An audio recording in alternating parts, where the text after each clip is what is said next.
Convido a todos que abram suas Bíblias no Salmo de número 31. Salmo de Davi, de número 31, que diz assim: Em ti, Senhor, me refugio, não seja eu jamais envergonhado. Livra-me por tua justiça, inclina-me os teus ouvidos, livra-me depressa. Sê o meu castelo forte, cidadela fortíssima que me salve. Porque tu és a minha rocha e a minha fortaleza. Por causa do teu nome, tu me conduzirás e me guiarás. Tirar-me-ás do laço que as ocultas me armaram, pois tu és a minha fortaleza. Nas tuas mãos entrego meu espírito. Tu me remiste, Senhor, Deus da verdade. Aborreces os que adoram ídolos vãos. Eu, porém, confio no Senhor. Eu me alegrarei e regozijarei na tua benignidade, pois tens visto a minha aflição, conheceste as angústias da minha alma, e não me entregaste nas mãos do inimigo. Firmaste os meus pés em lugar espaçoso. Compadece-te de mim, Senhor, porque me sinto atribulado. De tristeza os meus olhos me consomem, e a minha alma e o meu corpo. Gasta-se a minha vida na tristeza, e os meus anos em gemidos. Debilita-se a minha força por causa da minha iniquidade, e os meus ossos me consomem. Tornei-me opróbrio para todos os meus adversários, espanto para os meus vizinhos, e horror para os meus conhecidos. Os que me veem na rua fogem de mim. Estou esquecido no coração deles como morto. Sou como um vaso quebrado, pois tenho ouvido a murmuração de muitos. Terror por todos os lados, conspirando contra mim, tramam tirar-me a vida. Quanto a mim, confio em ti, Senhor. Eu disse, tu és o meu Deus. Nas tuas mãos estão os meus dias. Livra-me das mãos dos meus inimigos e dos meus perseguidores. Faze resplandecer o teu rosto sobre o teu servo.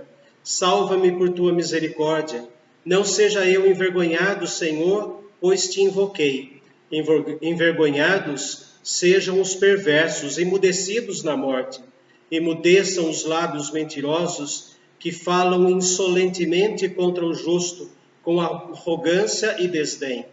Como é grande a tua bondade, que revelaste aos que te temem, da qual usas perante os filhos dos homens, para com os que em ti se refugiam.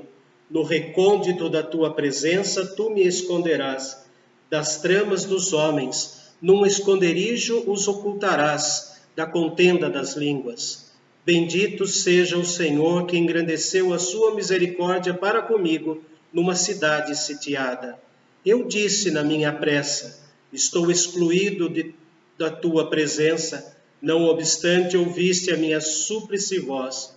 Quando clamei por teu socorro, amai o Senhor, vós todos os seus santos. O Senhor preserva os fiéis, mas retribui com largueza ao soberbo. Sede fortes, se regozije-se no vosso coração, vós todos que esperais no Senhor. O texto do Salmo 31, Salmo de Davi, fala a respeito da perseguição das pessoas, dos seus que deveriam ser súditos, perseguindo o rei, vendo os momentos em que ele estava triste, e diz o texto que até mesmo nas ruas fugiam dele e falavam mal dele. Tornei-me opróbrio para todos os meus adversários, espanto para os meus vizinhos e horror para os meus conhecidos. Os que me veem na rua fogem de mim. Versículo 11. Davi então mostra que o seu coração está numa tensão nervosa muito grande. A emoção dele está cuidando de tal forma que ele está diminuindo, ele está enfraquecendo. Mas mesmo assim, inspirado por Deus, ele escreve como nós devemos agir no meio da tensão. Quando tudo parece correr contra nós, quando tudo parece ser contra a vida do cristão. Aqui então nós dividimos em duas partes esse texto. A primeira delas vai do versículo 1 até o versículo 8, quando Davi mostra como é um homem perseguido e como esse homem perseguido deve fazer. como ele deve colocar-se diante de Deus. Ele coloca assim a sua oração nos versículos 2 e 3. Inclina-me os teus ouvidos, livra-me depressa. Sê o meu castelo forte, cidadela que me salve, porque tu és a minha rocha e a minha fortaleza. Por causa do teu nome, tu me conduzirás e me guiarás. Logo no início ele fala de refúgio. Deus é um refúgio, Deus é um castelo, Deus é uma cidadela fortíssima, Deus é a rocha, Deus é aquilo que sustenta a sua vida. É importante que o homem coloque diante de Deus no meio da sua tensão e fale isso alto para que possa ouvir de que Deus é o seu refúgio. Diz o versículo 1, não seja eu jamais envergonhado. Em ti, Senhor, me refugio. Quando nós estamos nervosos, quando nós estamos tensos, nós colocamos o nome de Deus em jogo. Quando nós vacilamos, as pessoas lá fora ficam dizendo, não é esse um crente? Não é esse um que confia em Deus? E agora, chegando a sua vez, ele faz assim? Igualzinho os amigos de Jó. Quando lá no texto de Jó falam, agora vindo a sua vez, ele se mostra fraco? Não é Deus a sua esperança? Então aqueles amigos de Jó, assim a exemplo do que Davi estava sentindo, tiram de nós também a confiança. Mas quando nós temos a confiança plena de que Ele é castelo forte, cidadela fortíssima e rocha, isso jamais sairá de nós a certeza de que Deus ouve a nossa oração e não vamos envergonhá-lo. Vamos mostrar que passamos como todo mundo passa, por tribulações e angústias, mas continuaremos fortes. Do versículo 9 até o versículo 24, ele fala a respeito do homem rejeitado. Como esse homem rejeitado vive. Versículo 9, vejam comigo. Ele vive de que forma? Compadece-te de mim, Senhor, porque me sinto atribulado. Atribulado é como se existissem duas pedras de nós no meio e aquele atrito que faziam com os grãos para transformar em farinha, nós estamos atribulados, estamos atormentados, estamos com uma rocha firme embaixo, outra em cima, tirando de nós o sossego. Versículo 10, gasta-se a minha vida na tristeza e os meus anos em gemidos. Mostra que a sua vida, o seu corpo está envelhecendo por causa do seu pecado. Versículo 11, tornei-me opróbrio para todos os meus adversários. Opróbrio quer dizer um ato vergonhoso. Eu acabo fazendo uma coisa e depois é que eu penso, eu não devia ter feito aquilo. Quantas vezes nós fazemos isso? Deixamos que a tensão tome conta de nós e acabamos agindo de modo estúpido e depois pensamos assim, eu não devia ter feito isso. Isso é o que quer dizer a palavra opróbrio. Um ato que cometemos e depois nos arrependemos dele. Diz o texto ainda no versículo 12, estou esquecido no coração deles, como morto, sou como um vaso quebrado. Um homem rejeitado se sente esquecido nas emoções dos seus amigos, esquecido nas emoções daqueles que estavam ao redor dele quando tudo estava bem. Versículo 13, pois tenho ouvido a murmuração de muitos, terror por todos os lados, conspirando contra mim, tramando tirar-me a vida. Murmurações. As pessoas, além de nos rejeitarem, ainda falam mal.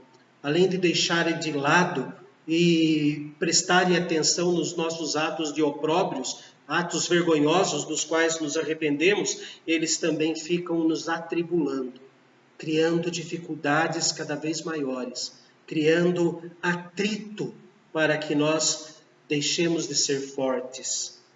Mas o texto também mostra para nós as duas lições importantes de Davi.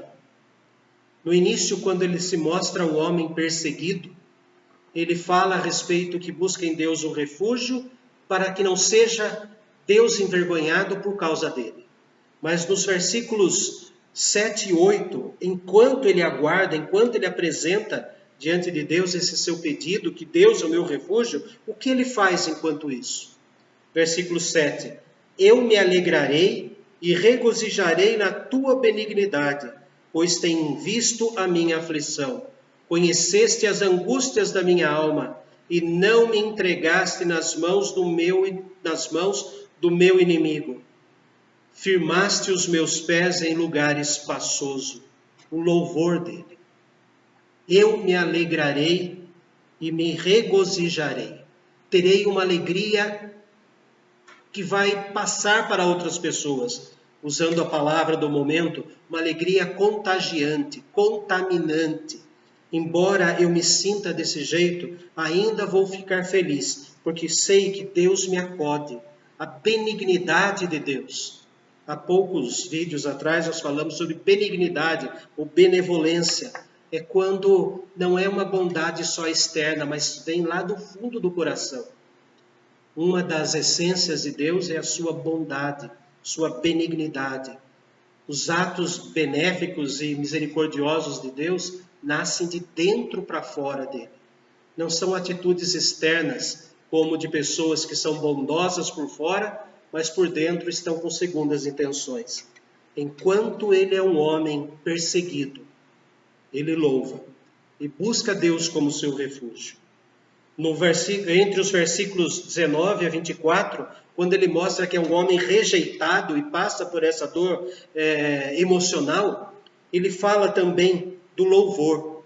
Versículo 14: Quanto a mim, confio em ti, Senhor. Eu disse, tu és o meu Deus. Sofre, mas não deixa de confiar. Versículo 15: Nas tuas mãos estão os meus dias. Sabe que Deus controla a sua vida e tem todos os seus dias escritos e determinados, sem que nenhum deles ainda houvesse. Ele cuida de nós, ele cuida lá no nosso íntimo. Versículo 16, ele faz uma oração de louvor, dizendo assim: Faze resplandecer o teu rosto sobre o teu servo, salva-me por tua misericórdia. Quando ele pede misericórdia, ele pede porque sabe que está fraco e que pode cair e pode envergonhar a Deus. Então, por isso que ele fala, resplandece o teu rosto. Que eu veja a tua face na leitura da palavra, na oração, na comunhão dos santos, mesmo não podendo nos reunir em igreja, com as postagens que estão sendo feitas pelos irmãos, quando eles compartilham seus versículos, seus cânticos, seus hinos prediletos, começamos a ver a face de Deus nas postagens desses irmãos. Porque eles querem compartilhar aquela comida espiritual que é boa para eles, quer compartilhar conosco. Resplandece o teu rosto sobre o teu servo. Salva-me porque sou fraco e preciso das tuas misericórdias. Versículo 16. Misericórdia. Versículo 17. Não seja eu envergonhado, Senhor, pois te invoquei. Eu busquei a tua presença. Invocar a Deus não é falar, Deus vem aqui, e Deus então tem que sair do céu para chegar até nós. Não, porque Ele habita em nós. Nós somos o templo do Espírito Santo. E quando Ele fala, eu invoco, estou chamando como testemunha. Senhor, seja a minha testemunha. Eu não quero envergonhá-lo. Seja a minha testemunha nesta afirmação, neste compromisso que eu assumo. Mas envergonhados sejam os perversos, sejam emudecidos pela morte. O versículo 19 a 24, ele faz um louvor final da sua carta. Todo salmo é uma carta, era um poema, e todos recebiam. Lembrando que o livro dos Salmos não foram escritos do 1 ao 150 de uma vez só, né? Foram escritos por vários autores, entre eles Moisés, e que lá Esdras, depois do cativeiro, ele junta esses poemas religiosos daquilo que nós chamamos de salmos. Então, do 19 ao 24, ele faz um louvor final. E a primeira coisa que ele destaca no louvor final é: como é grande a tua bondade. Ele se alegra em perceber a imensidão da bondade de Deus. Ele não consegue, de forma alguma, medir essa bondade, então ele expressa dessa forma. Como é grande! Está admirado que Deus, tão grande, ainda reserva aos que o temem a sua atenção particular. Deus, no Salmo 40, versículo 1, diz que se inclinou para mim. Já explicamos numa outra postagem que inclinar-se é como se a dona de casa fechasse a torneira da pia e abaixasse para escutar o que a criança está fazendo. Então entendemos o Salmo 19. Como é grande a tua bondade que reservaste aos que te temem. Eu confio em ti. Versículo de número 20. Fala assim: no recôndito da tua presença, tu me esconderás, no teu colo, o Senhor me esconderás. Num esconderijo me ocultarás da contenda de línguas. Deus vai nos amparar, quem sabe até mesmo tapar os nossos ouvidos por causa das contendas de línguas. Pessoas que ficam com palavreados tentando derrubar a paz e a alegria dos cristãos. Versículo 21. Bendito seja o Senhor, que engrandeceu a sua misericórdia para comigo, numa cidade sitiada. Bendito seja o Senhor, que engrandeceu a sua misericórdia. Se a misericórdia de Deus é eterna, Davi fala, inspirado por Deus, que ela é mais que eterna. Ele engrandeceu, aumentou. Deus jamais vai dizer: "Ih, você de novo? Outra vez? Reclamando isso, pecando dessa forma?" Ele engrandece a sua misericórdia de tal maneira que ela transborda em cada um de nós. Versículo 22.